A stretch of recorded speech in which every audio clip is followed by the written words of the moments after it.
प्रिय भाई बहनों, आज की रोटी की हर सदस्य व्यक्तियों के लिए यीशु ख्रिस्तांचे मधुर नावाचे सप्रेम नमस्कार। आज की दिनांक 11 मे 2026 सोमवार।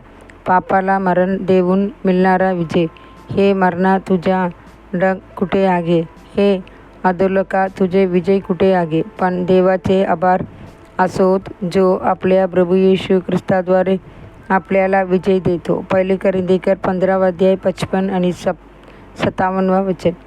येशू मृत्यू, अधोलोक आणि सैतानावर विजय मिळवून पुन्हा जीवित झाला। तो विजय आणि महिमेसह उठला।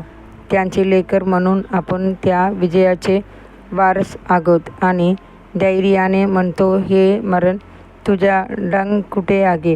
हे कबर तुझा विजय कुठे आहे? येशू मरण पावला, पुरला गेला आणि पुन्हा उठला ही ऐतिहासिक सत्यता आहे। कोणीही ती नाकारू शकत नाही। पण जर आपण त्याकडे फक्त इतिहास म्हणून पाहिले तर त्याचे आपल्याला काहीही लाभ होत नाही।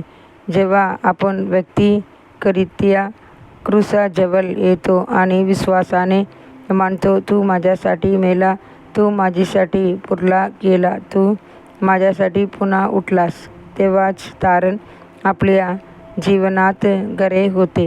परंतु विजयाचे जीवनाकडे नेणारे आणखी एक खोल पाऊल आहे। ते म्हणजे ही कबुली, मी ख्रिस्ताबरोबर क्रूसावर किल्ला गेली आहे, मी ख्रिस्ताबरोबर पुरला गेलो आहे, मी त्यांची पुनरुत्थानाच्या सामर्थ्याने विजयी जीवन जगीन। हाच विजयाचा रहस्य आहे।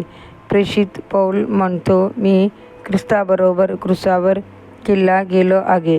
जे ख्रिस्ताचे आहेत त्यांनी ते त्यांचे वासना आणि इच्छा या सगळ्या क्रूसावर किल्ला आहे।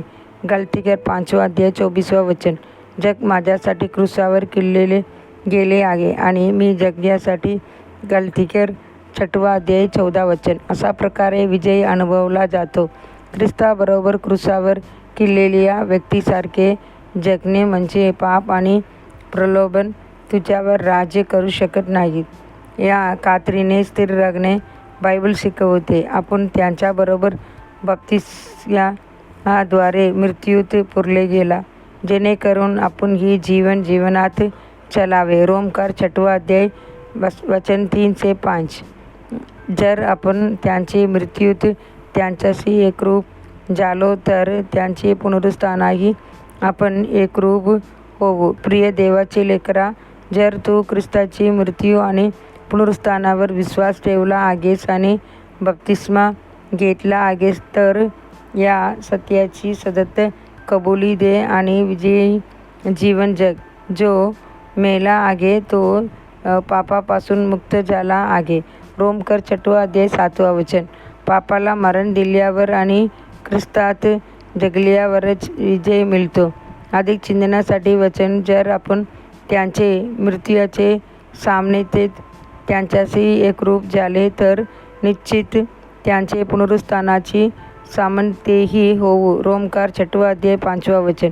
आजचे बायबल वाचन सकाळी 2 राजा 13 अध्याय 14 अध्याय, संध्याकाळी योहान 2 अध्याय। धन्यवाद।